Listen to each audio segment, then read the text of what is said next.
All right, bear with me for just a second. I see. There we go. I lost it there for a second. Can you guys hear me all right?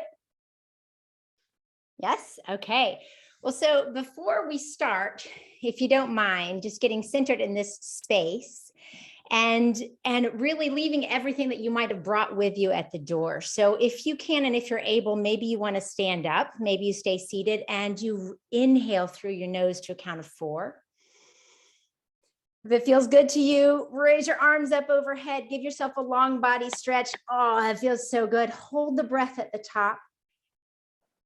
And then exhale out your mouth to a count of 6, allowing your shoulders to relax down your back. Inhale again through your nose to a count of 4. Maybe you want to get a little side body stretch in there and really feel the air swirl as you lengthen your side body. And then exhale out your mouth to a count of 6. One more time, inhaling up, maybe arms up tall and leaning to the other side, feeling the expansion on the other side of your body. And then exhale out your mouth, relaxing your jaw, relaxing your shoulders, relaxing your face, and hopefully being present in this moment to feel some learning, some connection and some inspiration as to how we can live our best lives and become our best Chattanooga. So of course, we're talking about the blue zones, and I want to thank you so much for that wonderful introduction. That was great and also gave us a little bit of background. And so why are we talking about the blue zones? Again, as was mentioned, these are the longevity hotspots throughout the world. There's 5 blue zones that have been extensively studied.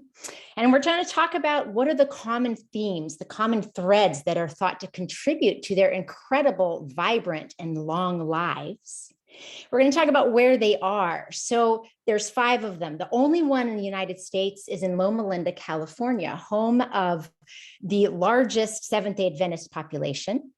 We have one in Nicoya, Costa Rica, one in Sardinia, Italy, and one in Ikaria, Greece, and the longest living female population in the world, Okinawa, Japan. And so there's a few themes that we'll discuss, such as how is it that they've created this longevity? And what's important to recognize that it is not because they are genetically superior, but it's thought to be largely because they create an environment that cultivates longevity and vibrant health. So they move naturally. The way that they perceive and engage in their lives and in their community is common throughout the blue zones. And the way they eat with a plant slant is also significant and consistent throughout all of these communities. But before we move on to them, it's really important to bring it to home and connect it to why we are here, more specifically, why you are here. And I don't mean in this room at this moment, but generally, why are you here on this planet? Dostoevsky said the mystery of human existence lies not in just staying alive, but in finding something to live for.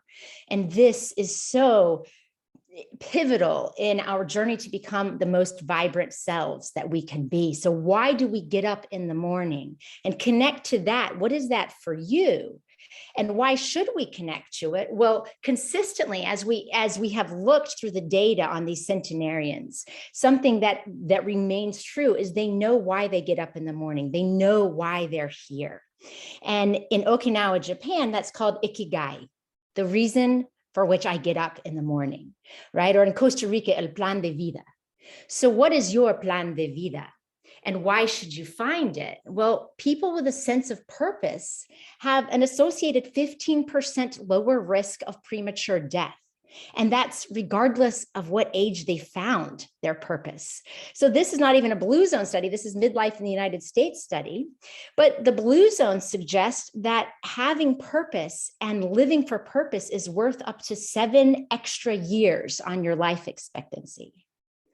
And we see that people who live with purpose are reported or have a reported sense of meaning that they can grasp and name like that, which is true of all of the centenarians interviewed. They live longer. But what's probably more important than living longer is maintaining good function with age. and independence with age. They have a lower risk of disease, and they have generally healthier behaviors. And so as we look a step further, not only do they know why they're here, but they know what they value most. And consistently throughout these 5 populations, they put their loved ones first, as compared to financial freedom or something else. And consistently throughout, we see close connections among the families and among these communities. So they keep their children nearby, and they keep their grandparents nearby. Rather than shipping them off to nursing homes or retirement communities, they're integrated within the community. And these grandparents, knowing that they have a sense of purpose, seem to live longer as a result. And we also see that this connection with the children, and the children recognizing these elders with respect and integration and as a role in the community, seems to have a pivotal impact on why they live so long. In fact, it's thought that a life partner may add up to 3 extra years on your life. And now that doesn't mean you have to be married to live long, but certainly connection and community is pivotal. And conversely, we see that loneliness increases the likelihood of death and disease. In fact, it's thought that loneliness may snip as much as 8 years off of your life expectancy. So in addition to this purpose and this connection to their families, they also consistently have a sense of belonging. All of these populations have some faith-based community. So of course, in Loma Linda, that's your Seventh-day Adventist. In Ikaria, Greece, that would be your Greek Orthodox. In Costa Rica and Sardinia, Italy, it's generally Catholicism. And in Japan and Okinawa, it's a blended religion where they really feature and emphasize ancestry worship and revering our ancestors. And something more to this sense of belonging is truly finding your right tribe. And so if you've ever heard of a moai, I think this is the most beautiful thing. And it's pictured here on the right, where an average generally of 5 women in Okinawa, Japan, will grow up together. And they're not blood related, but they are the community, the support system, the social network that lends a helping hand to anyone in that network that's in need. So if they're financially struggling or emotionally struggling, then the others are there to lift them up. And conversely, if they're doing well, then they bring the others up with them. But imagine what that does for stress. So when we recognize that stress is significantly associated with increased death and disease, but it's not the stressor itself, it's actually the perception of stress that creates the health outcomes, the negative health outcomes that are associated with stress. And so if you're going through a hard time, but you know without a shadow of a doubt that you have a community, a sisterhood, a moai of people that can lift you up out of that, then will you feel overwhelmed? No. Will that stress have the negative effects on your health that's so typical? Absolutely not. So creating this community is pivotal and is part of their network. It's part of their environment. It's not something that they just come up with. So in regards to stress and taking that a step further, we see that stress is associated with more chronic diseases and inflammation. And so just as a background, chronic disease we'll talk a lot more about, but why would stress play a role in that? And what is so important to see in these populations is that as part of their life and infrastructure, they have a downshift.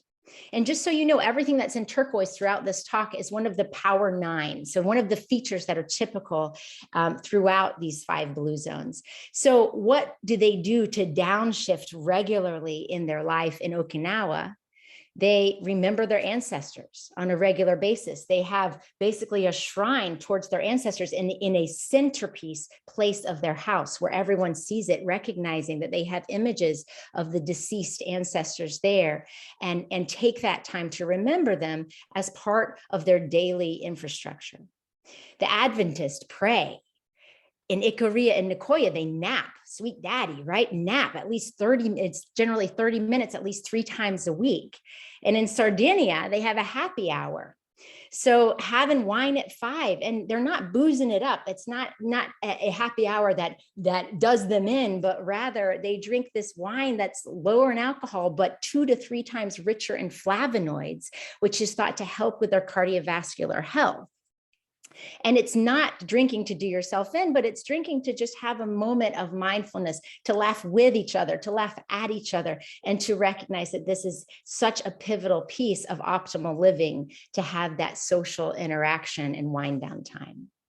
And so while money is not the focus of our conversation, and certainly not the focus of the lives of these centenarians, it has to be part of the conversation, especially if we're going to start making some changes towards living more like the Blue Zones in our personal lives, or better yet, in the community structure of Chattanooga, with that beautiful vision of becoming a Blue Zone here in our beautiful community. So I am going to show you the money, despite that it's not the focus. It has to be part of the conversation.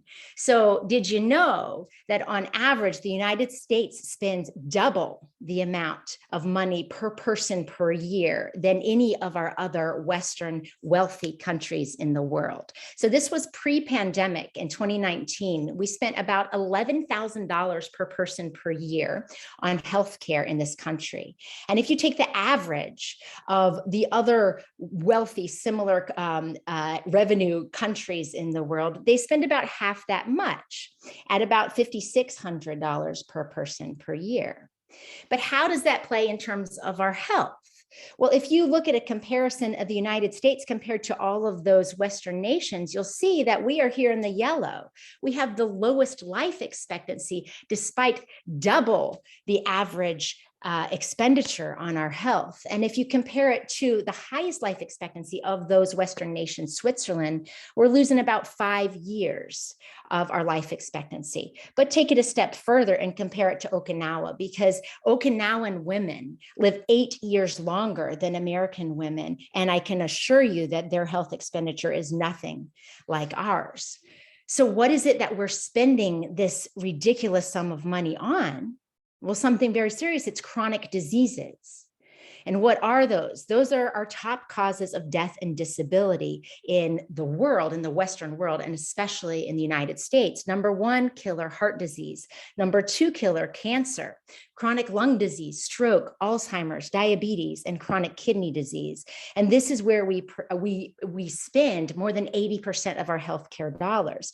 And of course, COVID has run in there at top 3 causes of death, but without a doubt, the likelihood of dying from COVID is absolutely related to these chronic diseases underlying, and obesity, which is tied up very strongly in these chronic diseases. So 6 out of every 10 adults in America have one chronic disease, and 4 in 10 have 2 or more. And these are the leading drivers of pre-pandemic $3.8 trillion annual healthcare costs. And so if you just take one of those, we'll talk about diabetes, one of our most expensive, not our most expensive chronic disease, but one diabetic person has on average 2.3 times greater healthcare costs compared to a non-diabetic. And it's estimated $327 billion per year are spent on people diagnosed with diabetes for this very severe condition. And that cost has increased 26% over the last 5 years, averaging per diabetic over $16,000 per person per year. And so these chronic diseases are not just killing us, they're literally bankrupting us, with heart disease and stroke, which is the cause of 1/3 of American deaths, ranging about $214 billion per year, not counting the loss of productivity, which is likely an additional $138 billion. Cancer is the second leading cause of death and estimates $174 billion per year. And obesity, which affects 42% of adults in the United States and 19% of children, costs us about $147 billion per year. And how is it that we're managing these chronic diseases? Well, with best intentions, but sadly, with Band-Aids, with pills, pills, pills, more pills, and maybe eventually insulin. And while many of these pills are life-saving and absolutely necessary, we know that these are Band-Aids in that they're not addressing the root drivers of these chronic diseases. And we know that health problems are like plants. You've got to get to the roots in order to prevent them from popping up again.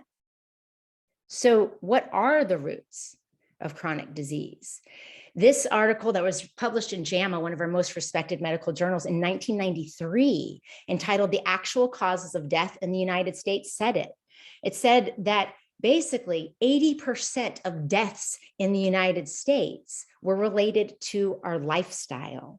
That is, in the words of one of my mentors, Dr. David Katz, what we do with our fingers, our forks, and our feet. That is, are we smoking? What are we eating? And are we moving? Comprises more than 80% of why we're dying. And today, thankfully, we're smoking less. We're still not moving anywhere near where we should. But without question, our current data shows us that the most significant and preventable contributor to premature death today is, in fact, what we eat. Because we know that every time we eat or drink, we're either feeding or fighting disease. So let's see this in action. This study was over 15 years, 521,000 people followed, called the EPIC Potsdam study. And what they saw was that these four things: not smoking, exercising 3.5 hours a week or more, eating a healthy diet, which is a diet defined as one that is rich in vegetables, fruits, whole grains, and low in processed foods, and being not in the obese range with our body mass index or less than 30 actually results in a 93% reduction in type 2 diabetes. So what's 93% of 327 billion? I don't know, but that's quite a lot. So just see the impact that that could make, not to mention, or to mention, the impact that would make on the productivity, the vibrance of so many struggling Americans that are struggling with these chronic diseases on a daily basis. It could be associated, it was associated with an 81% reduction in heart attack, our number one killer, a 50% reduction in stroke, and a 36% reduction in all kinds of cancer. So this is where I get excited. And this is why I'm here talking to you today, because this is inspiration. Right? These are not obstacles, but rather empowerment. Because if we see this, and we could potentially be the change in our own lives and create the ripple effect in our community to see the significant impact that we could make in Chattanooga and beyond, becoming a blue zone in the heart of the South, it starts with addressing the root drivers of these chronic diseases. So let's bring it closer to home without criticism by any means, but with awareness and mindfulness. Can you say yes to the following questions? Am I under 20% body fat if I'm a male, or 30% if I'm a female? Or maybe you don't know, then ask yourself, am I within 5 pounds of my ideal body weight? Do I exercise 150 minutes per week? So that's generally moderate activity exercise, where you could talk but not sing. That's how intense moderate activity is. Do I eat 5 servings or more of vegetables and fruits per day? And do I not smoke? So ask yourself, don't criticize if you can't say yes, but see opportunity in that potential. And the sad truth is that less than 3% of Americans can say yes to these questions. And now you see why we're in the state we're in, but you also see what we can do about it. So I hope that has convinced you why we should invest in our health, and certainly why we should make the healthier option the easier option, because I recognize that there are reasons why we do what we do. And if our community puts up an obstacle, such as we can't access healthy food, or everyone around me smokes, or whatever those things might be contributing to some of these behaviors, we can see potential and shift the environment to create healthier options, to become easier, accessible options. Because if we do not make time for our wellness, we will be forced to make time for our illness. So what does it look like if we were to invest in the health of Chattanooga? Imagine what that could look like here, what the needs are that needs to shift in order to make some of these shifts in our life, some of these health promoting behaviors to be accessible, or even better yet, normal. So how can we create an environment here to support healthy living? Well, we've talked about many of these things. These are called the Power Nine, which is the consistent trends that we see amongst these blue zone populations. So we talked about putting the family first, downshifting, as in reducing your stress perception, living for purpose, being part of the right tribe, belonging. And so we're going to talk about a few more of these power nines. And I want you to visualize your community, your day-to-day life, where you go to the grocery store, where you go to work, to school, where you take your kids, and so on, and see what you could perceive that could shift in order to make these things more natural, that our environment might nudge us into a state of healthy living. Not that we're just grabbing the candy bar out of your hand, but rather that we're making the healthier option more accessible and the unhealthier option less accessible. What does that look like in your community, in your day-to-day life? Because as we look and say, what if blue zones were to come here and make Chattanooga truly a blue zones project, which we'll talk about that potential in a minute, what that would look like. And one thing that it needs to look like is that it still needs to look like Chattanooga. And what's beautiful about the research that's been done on these blue zones is that you see that some lifestyle practices are unique to each blue zone, and that when the blue zones comes into a community, they don't try to turn Chattanooga into Okinawa. That would never work, right? But it's going to stay Chattanooga, and it's going to stay that most vibrant and unique and wonderful, beautiful place that Chattanooga is. But what we try to focus on are those themes that are common to every known blue zone. And so you can see in this Venn diagram in the center, what do we have? Family, social engagement.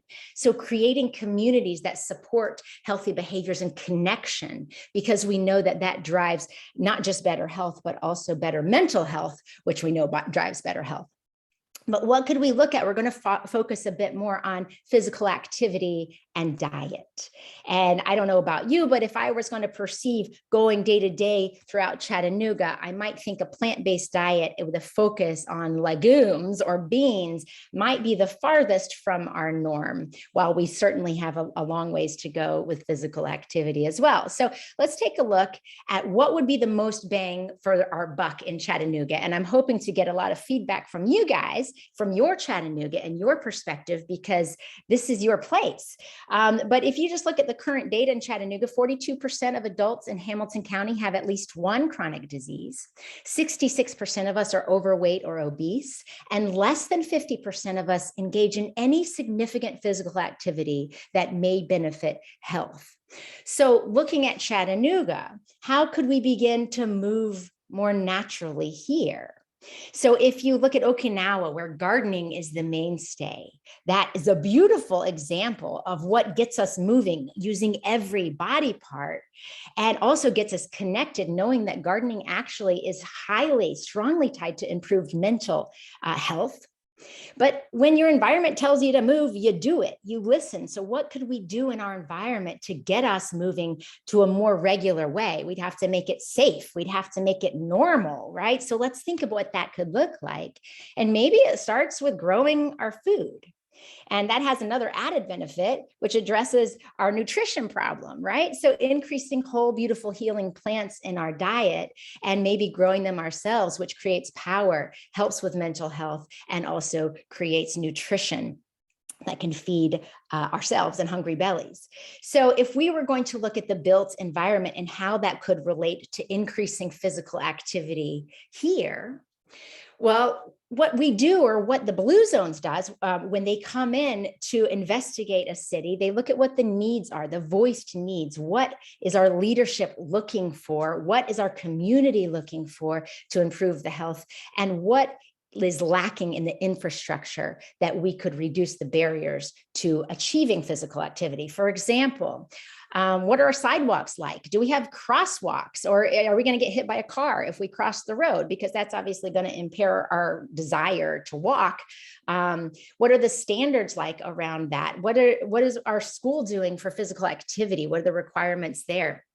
How walkable, how bikeable is our community? How many parks and trails do we have? And also, what's the cultural perception of biking or walking to work, right? Is it positive? And look in different communities that might have a greater need, so looking at that and seeing how we can support the shifts towards making this easier and a more normal option.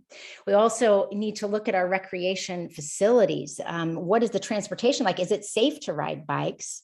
And what our workplaces and households look like in terms of what kind of physical activity would be feasible and could be supported in this community. And so in this article in Circulation in 2013, their summary was, there's a growing consensus that large changes in population levels of physical activity and other behaviors to try to improve cardiovascular health or heart health will require major modifications in environments and policies. So clearly I've seen as a physician, if I tell somebody to exercise, does that work?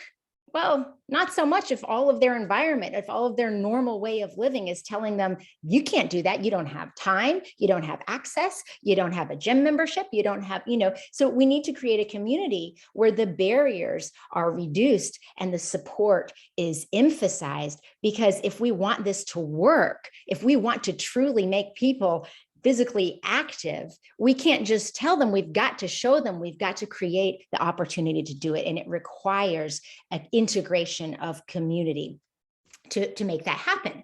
And I probably don't have to tell you that exercise is very beneficial for your health, but or just to lay that out a little bit more specifically, we see that exercise is associated with lower levels of inflammation. And so when we talk about those chronic diseases, heart disease, cancer, et cetera, what we know is that all chronic diseases are driven by pretty much two factors, right? Inflammation and blood flow. And so any change that we do, we want to optimize our blood flow and reduce inflammation. And that's going to generally address most of the chronic problems that we face. So we see that exercise reduces inflammation, and not surprisingly, it's protective against chronic diseases, including diabetes. It's not just inflammation, it also helps improve insulin sensitivity. What does that mean? It helps insulin work more effectively on our cells to bring sugar into the cell so we can utilize it for fuel, which is what every single cell in our body needs to do. So if we want to live our most vibrant life, we've got to have the fuel available to do that and to live for what matters most to us. So we also see benefits of exercise in heart disease, that's coronary artery disease, in stroke, and in cancer. Yes, in cancer, to reduce the likelihood of developing your first cancer, but also reduce the likelihood of developing a second cancer, so recurrent cancers. And how does it do that? Well, a lot of different ways. See inflammation, see insulin sensitivity, but also it promotes angiogenesis. So that's the creation of new blood vessels. And again, what are the two major drivers of chronic disease? That's inflammation, and that's optimizing blood flow. So this is yet another way that exercise can benefit blood flow and reduce our risk of chronic diseases.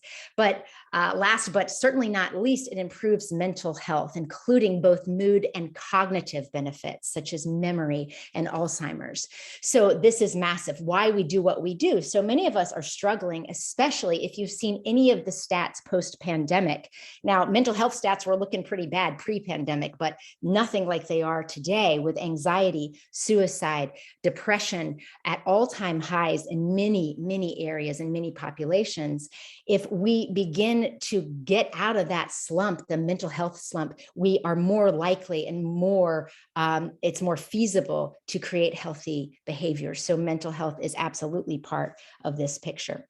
But It's important to recognize that while exercise is hugely beneficial and we need to do everything we can to make it accessible because it helps in so many areas of healthy populations and healthy individuals, we have to recognize that we cannot outrun what we put in our mouth.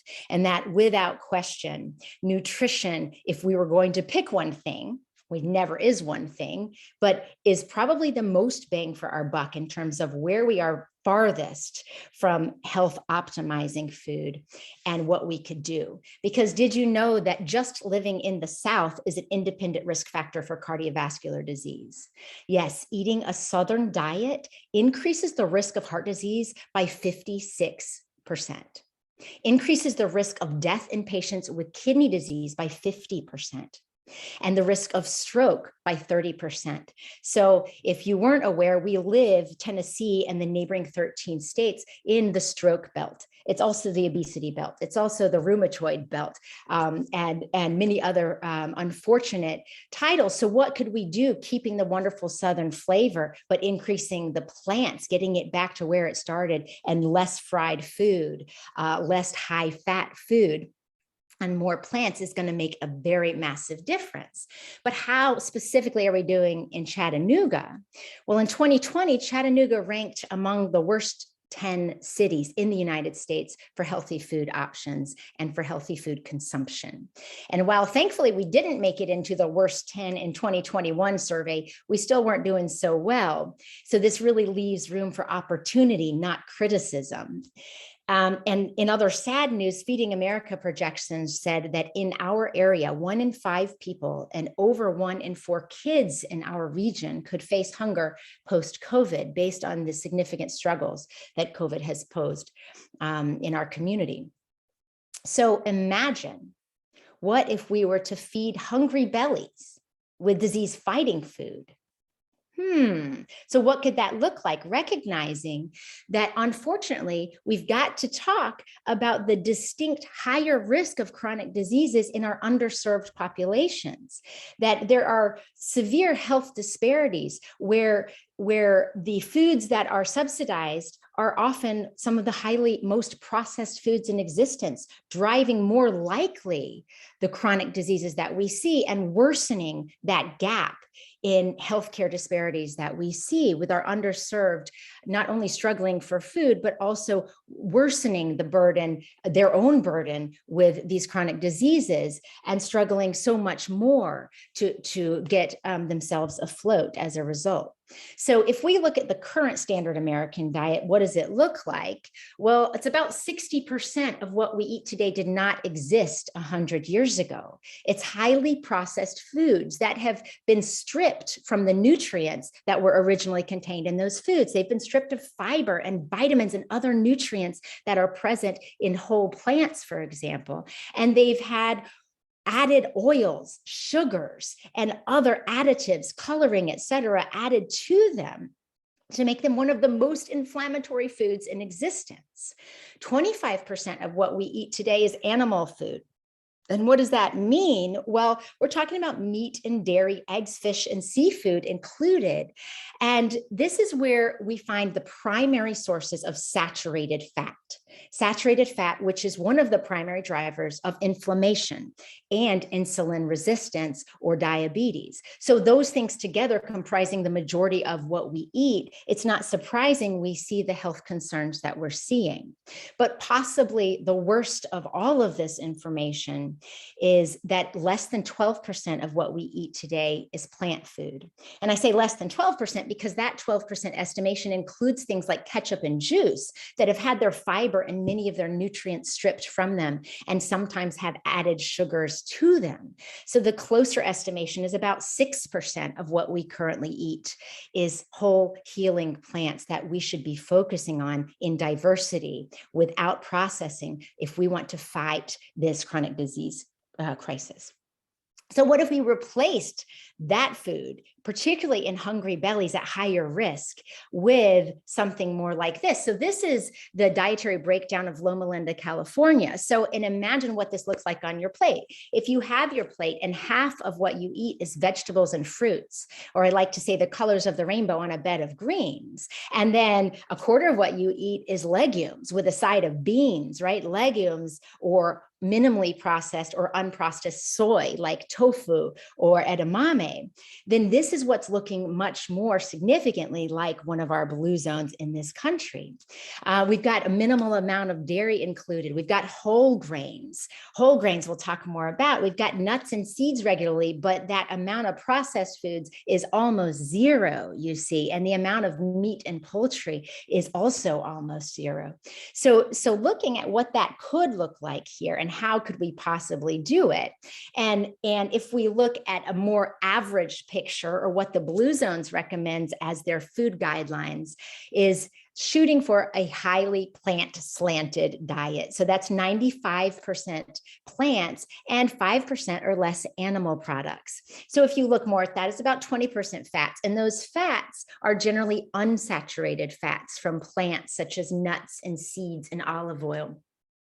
15% protein. So most Americans get more than double the amount of protein that they need, and it's often loaded with saturated fat and very highly inflammatory other things that are contained in a lot of our animal products. So it's important to recognize that not all blue zones are vegan, right? So the goal is not necessarily to make the world vegan. And while there are some benefits that could do that if it's a whole food plant-based vegan, that's not the mission. But the mission is to recognize that if you look at the longest living populations in the world, the way that they consume animal products is as a condiment rather than as a centerpiece. So for example, they might eat meat 5 times a month, but it's 5 times a month, right? So you slay a goat or a pig, and generally the other days of the week, you're eating predominantly plant-based, and each serving is less than 3 to 4 ounces. So that's smaller than a deck of cards. So just to think of what that shift could take, it could start with a stir fry rather than a hamburger.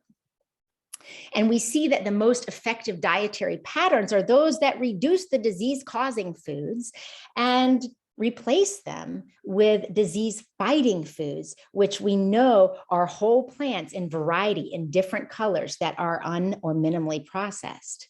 And what's important to recognize, because carbohydrates have clearly gotten a bad rap recently, and it's important to know that carb is not a 4-letter word, right? In fact, we know that carbohydrates, if you just say that word, include the healthiest foods in existence, but we've got to be incredibly picky about them, because we're not recommending bread, we're not recommending donuts or waffles or pancakes, but we're recommending whole plant foods. So green beans, for example, vegetables, whole fruits, whole potatoes, legumes, whole grains that haven't been processed, and recognizing that these are consistently protective throughout our data. So if we could begin to replace our highly processed foods with whole foods, imagine what the shift could be, not just in our health, but of course in our inflammation, in our vibrance, and in our wonderful microbiome, the health of the gut that dictates truly the environment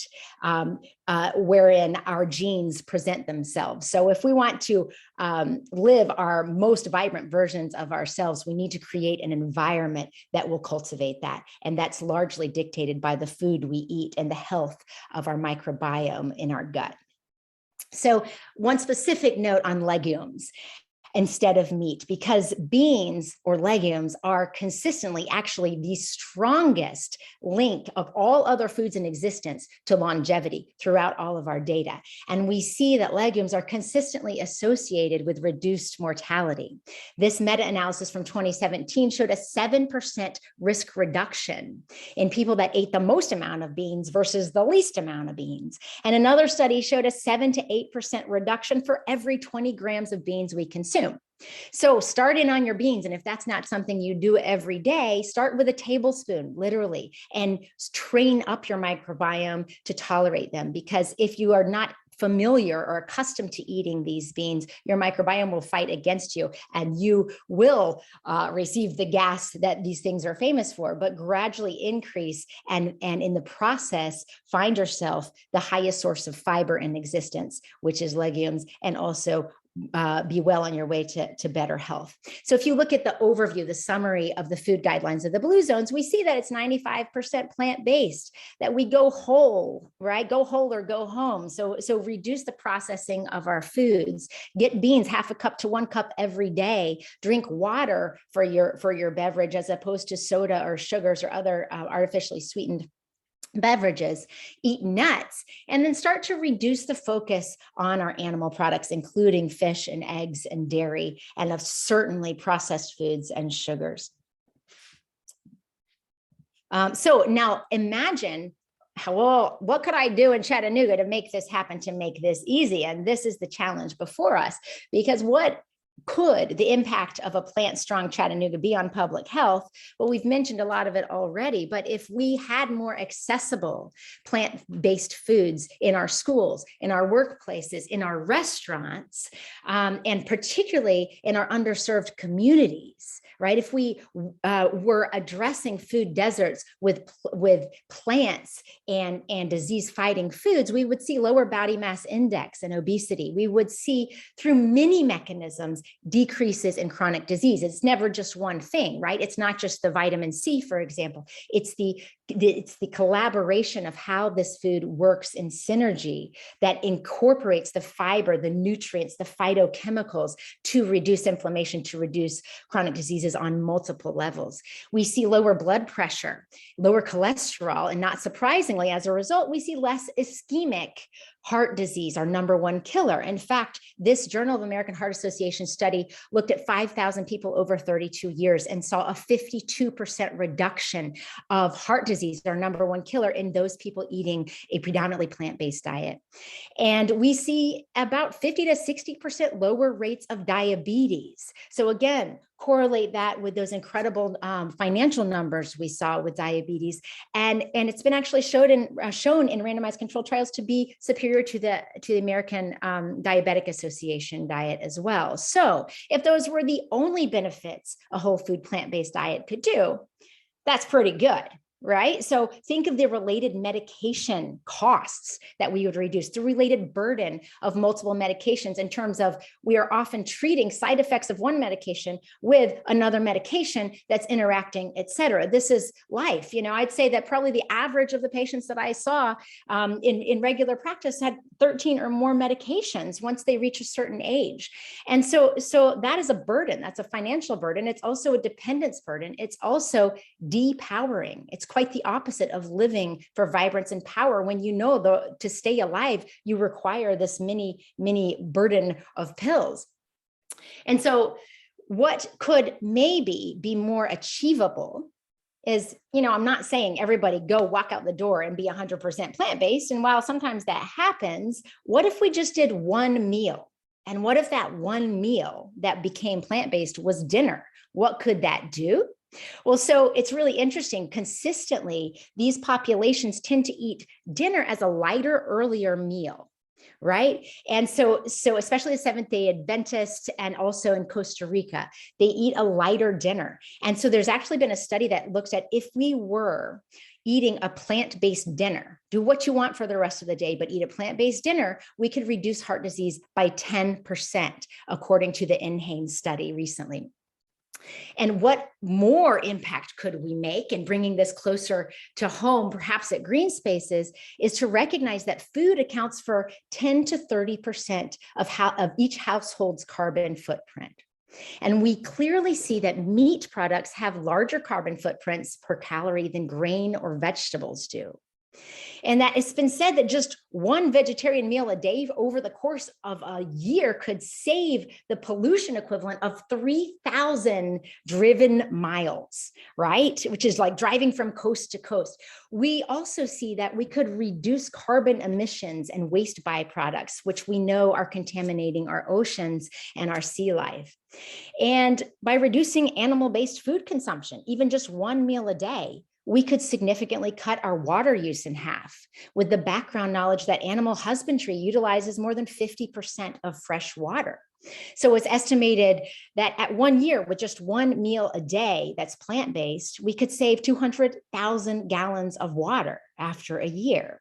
So while I don't typically go into this lane because my lane is health, it's really important to recognize that we have to look at the context. We have to look at the environment. And in the words of David Katz, there are no healthy people on a ruined planet. So as much as we want to focus on health, we have to recognize the impact that what we eat makes on the health of our surroundings and on our earth. So what impact could a plant slant make on Chattanooga? Well, of course, improving the health would be a great one, which in effect would improve the productivity, lessen disability and disease, morbidity, et cetera. We could reduce healthcare expenditure and use that money for something cool, right? We could reduce health disparities if food insecurity was addressed with plant-based meals. We could support our local farmers and create an infrastructure where urban and local farms are the centerpiece to where our food is sourced. That would be pretty awesome. And we could reduce our carbon footprint. So what could a built environment intervention look like in Chattanooga? Well, it's already happened to some degree here. And if you're not familiar with this, take a look at the Patton Towers. So they received a Made to Move Blue Zone Spaces grant, and it is amazing. It's so cool. So look at the amazing color and vibrance that has occurred there. And so this was with the help of Patton Towers, Chattanooga Design Studio, YMCA of Metro Chattanooga, Enterprise Center, Chattanooga Department of Transportation, and Chattanooga Public Library, all integrated to this beautiful result. And so if you haven't seen that, or maybe even checked it out before the change as to now, look at that beautiful infrastructure and imagine if you were someone that mostly lived in that area and you thought, you know, my community really cares about me.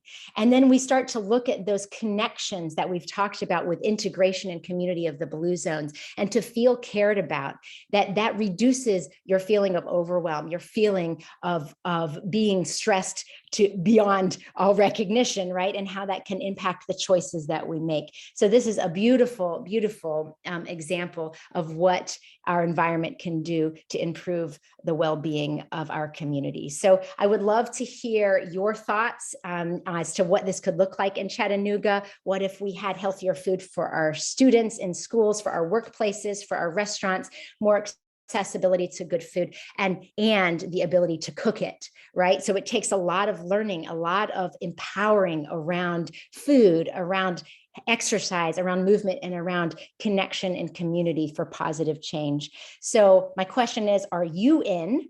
I hope this has excited you a little bit about what we could potentially do for Chattanooga. And if you want more information as to how to make these shifts in your personal life, go to bluezonesproject.com. You can even make a connection and a pledge that you might do with a friend or even on their community online, and think of 5 things that you could commit to over the next 6 months. Or better yet, stay tuned. We're going to have the Blue Zones actually coming to Chattanooga to talk about the potential. What is the leadership? What is the support like in our community to become a Blue Zone project in Chattanooga? And what does that mean? A Blue Zone project is a community well-being improvement initiative that works to influence the life radius. What does that mean? The area close to home where we spend 90% of our lives, like our school and workplaces, restaurant and grocery stores, our parks, our streets. And they come in to support the change by working with people, places, and policy to help the easy option become the healthy option and the accessible option. So let's do this. I hope that one day the Surgeon General can say this about Chattanooga. In an age when poor health seems so intractable, you've taken this community from a place of resignation to a place of hope. And that's what the former Surgeon General said about California's beach cities, also a Blue Zone project. So I'm happy to take any questions. I would love to hear your thoughts and what you think it would take to get this happening here. Thank you so much for your time. Thank you, Dr. Bozzone. And thanks everybody for joining us today. I know we're just past 1 o'clock, but I think Dr. Bozzone, if you have a few minutes, I Absolutely. think we do have time to take some questions if anybody wants to stick around. If you do have to go, we'll have the recording of this on our website soon, so you can check back to hear the questions and answers. And feel free to reach out to Dr. Bozzone if you want to get involved with this. Like she said, you know, this is a really collaborative effort that is sort of emerging with a bunch of different partners, that's being led by Dr. Bozzone, by the YMCA, and Bill Rush, who's on the call. So feel free to reach out to them, to raise your hand, to get involved. This is something that you're really passionate about. So with that, thank you to everybody who has joined us and has to go, but we will stick around and keep the line on if you have any questions. And I will put my email in the chat as well, if you want to. That would be great. Bill, do you have anything you want to just add, since I don't see any? Oh, there's a question from Cindy Rima. What are the dates Cindy, for the Blue what are Zone the visit? dates? So we don't have the defined date yet. We're looking at the spring, and we're just working out the details of where we're going to hold it. But stay tuned, and we will certainly. I know where to find you. I will definitely let you know. But definitely, we'll try to get the information out, and you can always write me if you're not hearing anything, because I will hopefully know as soon as we know. Or Bill will definitely too. Dr. Bozzone, thank you so much. This sounds so incredibly inspiring. One, fantastic presentation. Two, the thoughts of the various manufacturing sites that are currently possibly not in production, and land that is not currently being used that's closer to the downtown area. If any of those corporations that are unable to use the land currently would potentially be able to join the project as far as spaces for gardening, so that there could be that shared community and also the abundant production that could happen with a square foot gardening type of project in some of those very open spaces that are not currently utilized. Yeah, that's a wonderful idea. And I think that it just kind of emphasizes the need that we need to integrate, right? We have to get the word out. And in terms of seeing what we could do, if what you know in your personal life and what you can do to make this move in your own life, but also whatever your community is, and to recognize that it's going to take all of us. So when the Blue Zone comes in, they want to look at the leadership, they want to look at the integration, they want to look at the interest and support that we have. And so talking to people about what the feasibility of that would be so beautiful. And so, but I love that idea. And it's also interesting to think that 2 football fields could feed, if we grew plants there, could feed 14 people for a year, as compared to just one person with animal products. And so it's really interesting just to recognize what the feasibility of using our land for community or better yet, urban gardening would be for our community. Thank you so much. Thank you. Other questions? I just have to say, this is amazing to think about Chattanooga becoming a Blue Zone. I taught in the school system for 39 years, and Dr. Bozzone knows this, but a feature on the menu was always cardboard pizza and corn. And to think of Chattanooga turning around and becoming one of the Blue Zones just blows my mind. Yeah. I love your background. What's kind of interesting about the Blue Zones too is that we often see them as sea towns, but they're actually notable for being inland and where mountains are. And so we have mountains, right? Yeah. And in fact, the healthier populations are thought to be on like the higher your hill because you got to walk higher. So it's kind of, I just thought of that because of your background.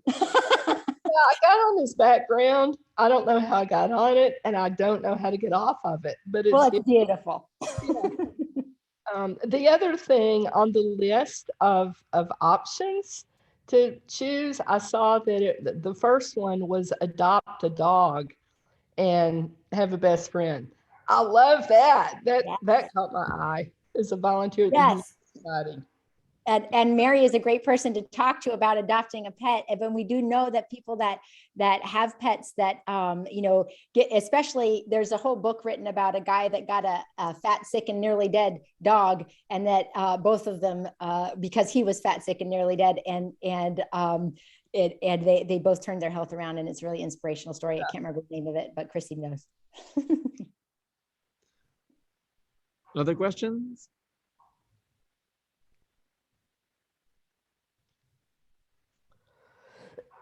All right. Well, feel free to reach out to us or to Dr. Bozzone. Her email's in the chat window.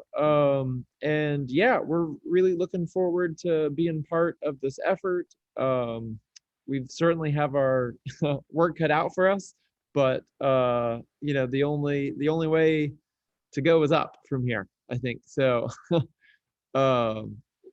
thank you again, Dr. Bozzone, for everything that you do for our community and your leadership in the space. And we look forward to hearing more about making Chattanooga a Blue Zone later this year. Yes, thank you, Green Spaces. Thank you, Michael. And I so appreciate everything you do and those amazing programs that you're doing. So thank you for the time. Thanks, everyone, and have a great 2022. I hope it is full of health and more whole plant-based foods. Plant slant. I love that plant slant. All right. See you, everyone. Thank you. Bye. Thank you.